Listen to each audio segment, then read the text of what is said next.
inyo, kundi dahil nalulungkot po ako. Ipagpaumanhin ninyo kung sa gitna ng pagsasalita ko, ako'y hihinto, hihinga dahil sa bigat ng aking kalooban. Pero hindi yan ang dapat kong ihingi ng paumanhin. Hindi yan ang kasalanan ko sa bayan na dapat ihingi ko ng tawag. Narito po ako dahil sa tawag ng Iglesia ni Cristo para sa transparency, accountability, at hustisya. At dahil sa tawag ng sarili kong konsensya, bilang senador, bilang kapatid, bilang Pilipino. Bata pa lamang kami ni Bongbong. Alam na ng buong pamilya ang problema sa kanya.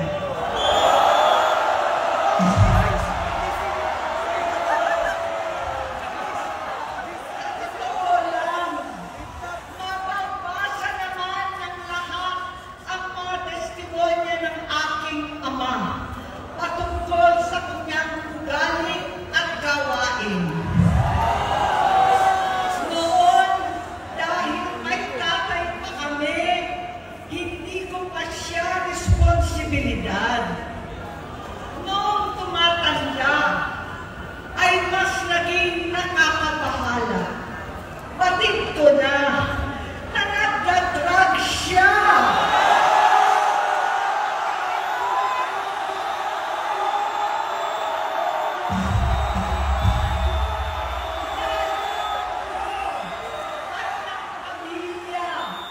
Nalaman ng pamilya, seryoso ito.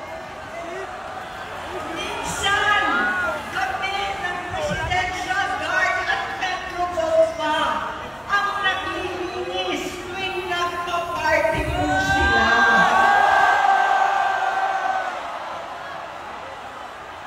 Nabuhay kaming magkakapatid sa ibang bansa. Kami-kami lang. Kinumbinsi ko pa si Bongbong. Pakasalan mo na si Lisa.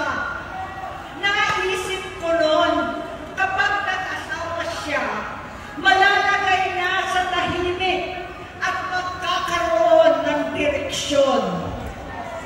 Ang laki ng pagkakamali ko. Mas lumala ang kanyang paglulong, magkalulong sa droga.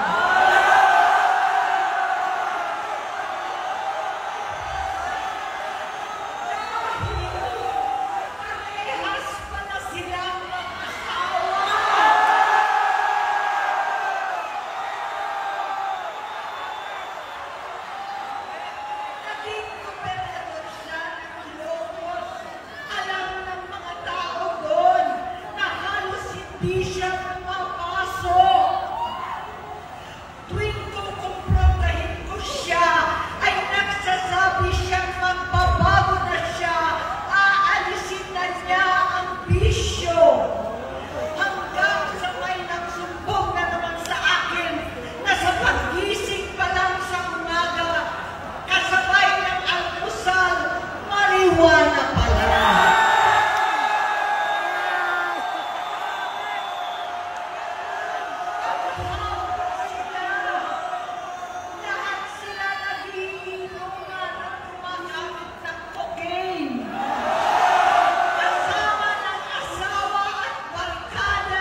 Simula noon, naging malabo sa amin ang lahat.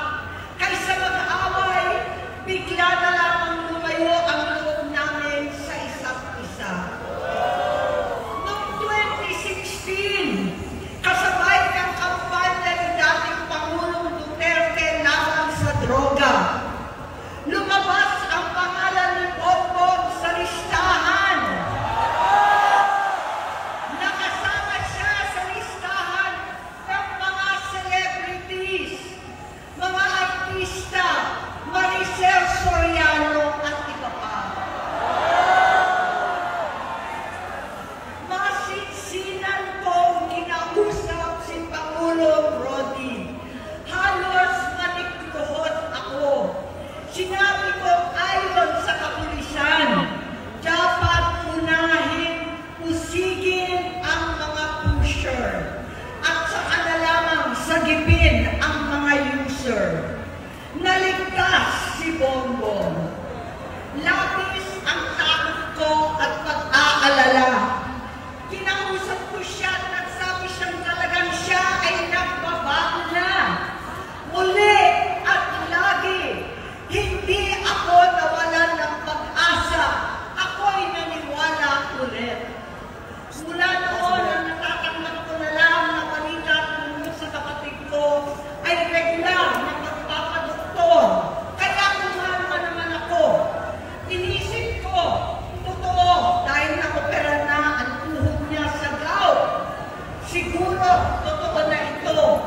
Hanggang nito, nalaman ko na tuloy ang paggamit niya sa mga party na garapalan naghahain ng droga. Pinagmamalaki pa ng mag-asawang kayang-kaya nila ang microdosing ng cocaine. Hati-hatiin daw para 4 na beses sa isang araw. Hindi mabibisto. Ang pagpapadoktor, pinalabas nila ang pag-stem cell. Nagpapalitan ng dugo, nagpapa-blood transfusion.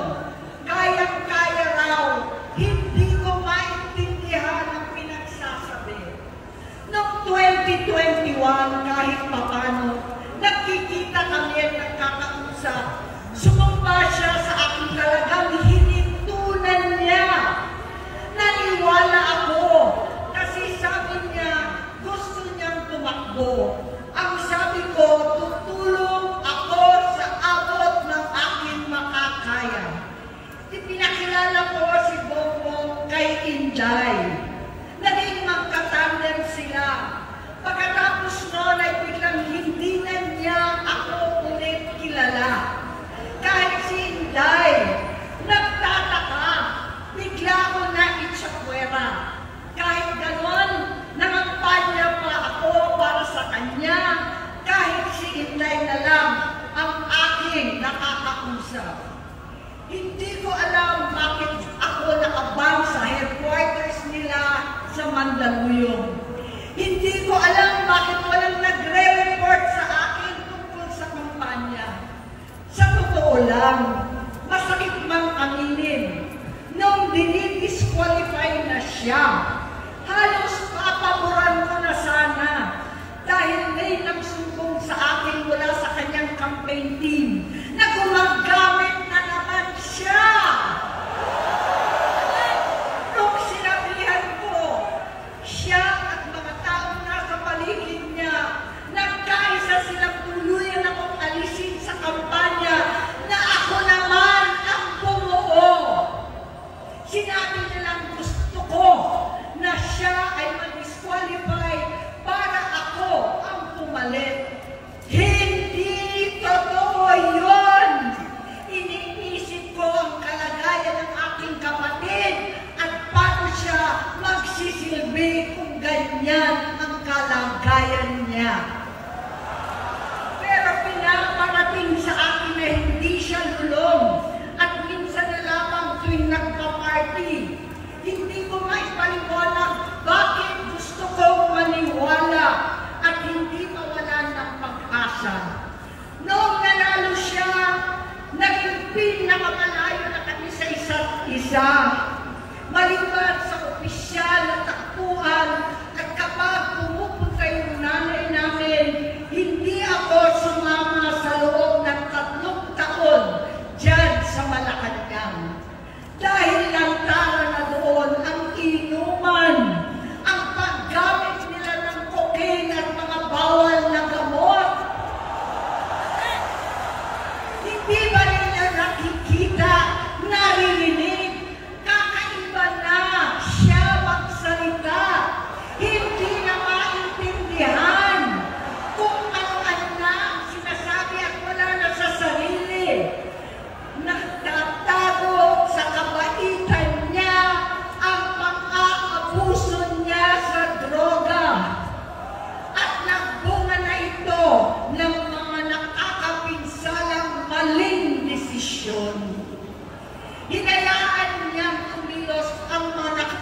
kanya. Yung mga umaastang presidente habang nilululong siya ng mga ito. Hindi na kami nagkausap. Sa harap ng publiko, pinipilit ko magmukha kaming maayos. Pero wala na kaming koneksyon. Hindi ko hinihiling na maunawaan ninyo ako, lahat kayo. Sa palagay ko, ang makakaunawa lamang sa akin ay ang mga pamilya may pinagdaanan sa adiksyon, sa inom, sa sugal, sa alak, sa bisyo, higit sa lahat, sa droga. Pag hindi ko siya nakakasama, buong aking loob na ipasok sa institusyon. Ipagamot, iparihab ko na yan.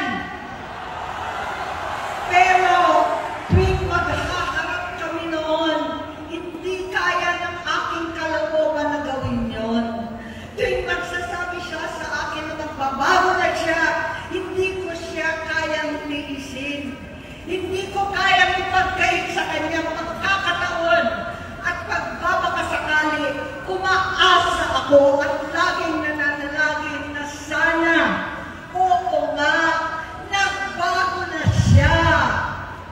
Hanggang dumating ang 2024 at 2025, yung bisyo niya na ang dahilan ng pagbaha ng korupsyon, kawalang direksyon, at maling-maling mga desisyon. Walang accountability, wala na ang hustisya. Hindi na niya alam ang nangyayari. Hindi na pinapaalam sa kanya ang mga pangyayari. Sinamantala ng mga ito ang paggamit niya ng droga. Kinangkam na nila ang kaban ng bayan habang ang mga dating tumatawag sa amin ng magnanakaw ay nakakita ng pagkakataon sirain ang lahat. Nagagamit na nila si Bongbong para sirain si Inday.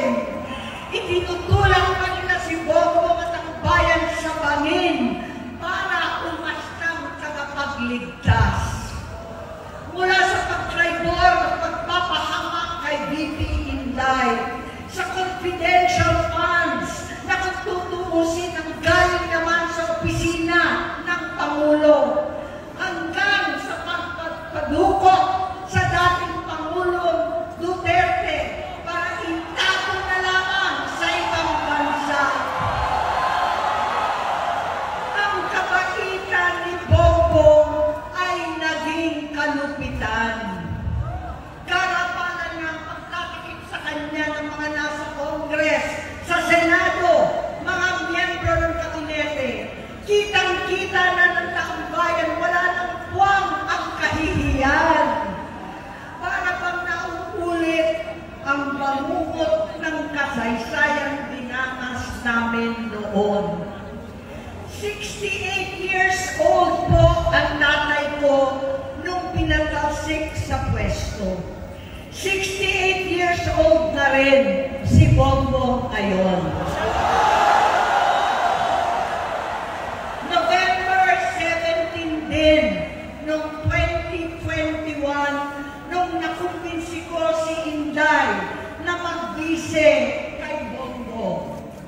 November 18 po bukas ang ikatlong araw natin. Siyam na taon na nakakaraan, saktong November 18 pa talaga, na pinatiting ni Pangulong Duterte ang tatay ko sa libingan ng mga bayani. Halo-halo na ang aking nararamdaman, pero alam ko ito ang dulo at hangganan ng aking pagtitiis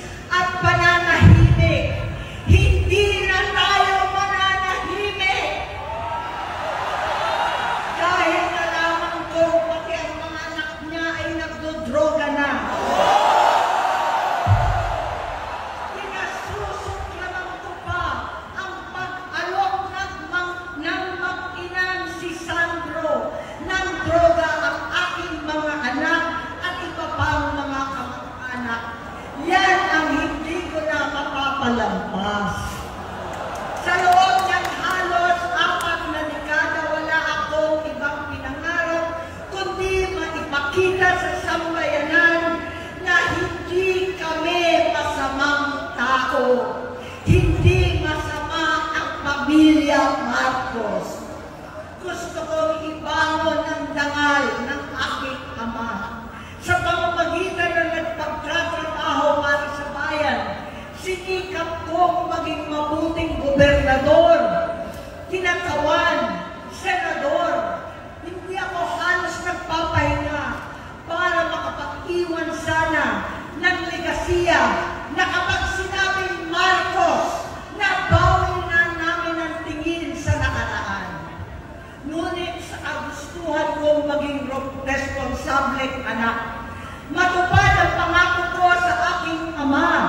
Nabigo akong maging mabuting kapatid. Naging mahina ako kay Bongbong. Sa kapulisan at sundalo, sa lahat ng mga leader at tagapagpatupad ng batas, siya ang Pangulo natin ngayon. Sinabi ko kung anong kalagayan niya ngayon. Tulungan niyo akong mapabuti ang kanyang kalagayan. Tulungan niyo akong matulungan siya. Hindi niya ako kalaban. Ang kalaban niya ay ang sarili niya. At nadadamay ang bansa sa laban na yan.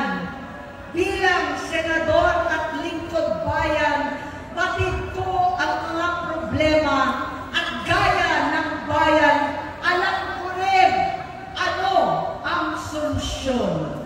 Sa pagkakawatak-watak, patuloy na pamumulitika, pagnanasa sa kapangyarihan ng mga talunan naman, kaguluhan sa Mindanao, alanganing gyera sa China at Estados Unidos, kawalang pananagutan sa flood control scam, karapalan, kahiman, panggigipit sa hindi kaalyado, pagkakanulo sa kapwa Pilipino, paglakip sa dating Pangulong matandang may sakit upang ihagis lamang sa bansang dayuhan, pagsadsad ng piso, paglaganap ng gutom, paghihingalo ng ekonomiya, at pagsasawalang bahala sa taong bayan.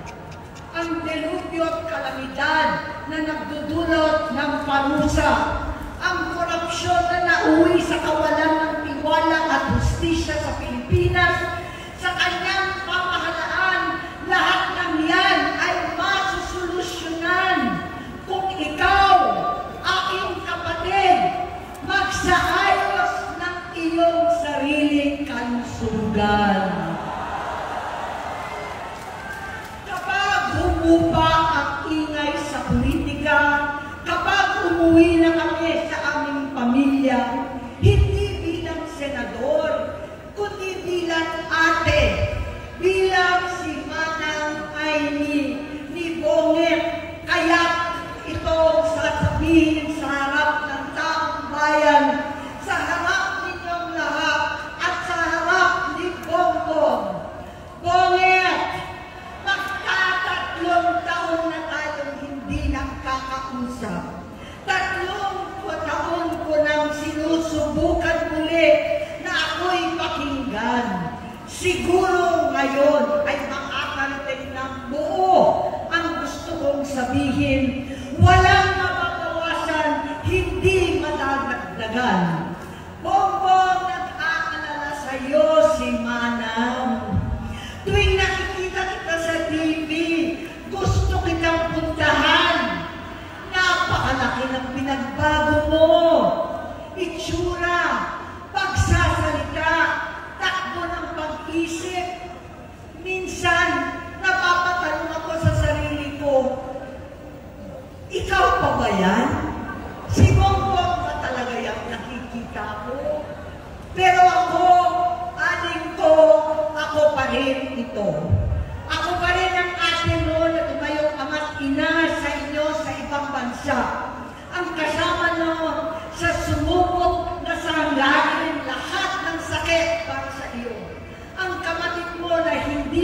kailangan hingan ng tawad dahil agad ka nang iniintindi at tatanggapin dahil mahal kita. Nasa Bagong Tipan, kay Lucas, Kapitulo 17, versikulo 3 hanggang 4. Kung magkasala ang iyong kapatid, sawayin mo siya. At kung siya'y magsisi, patawarin mo siya.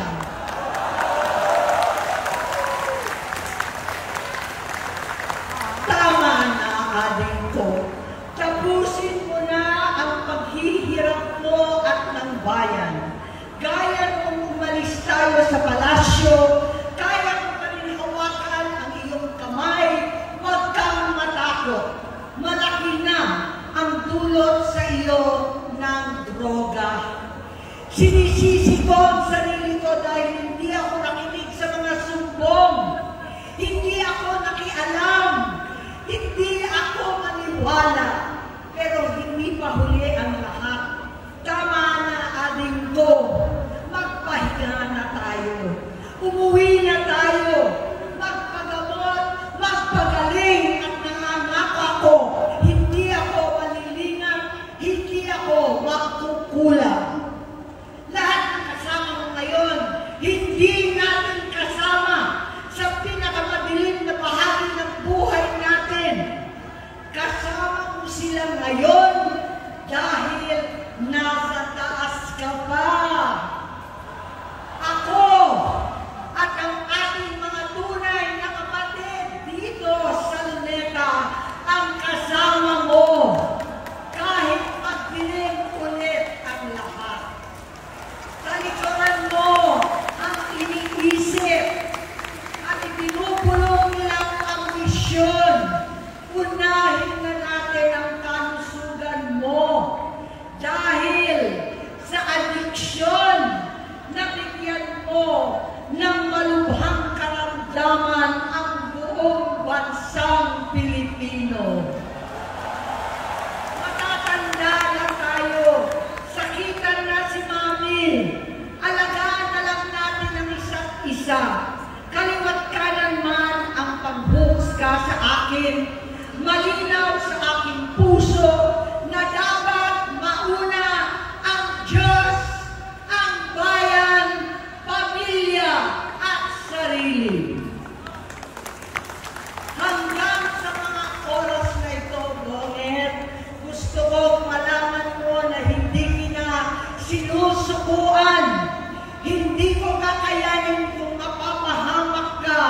Kaya hinihingi ko na tayo'y umuwi na, mamahinga, alam sa iyong kalusugan.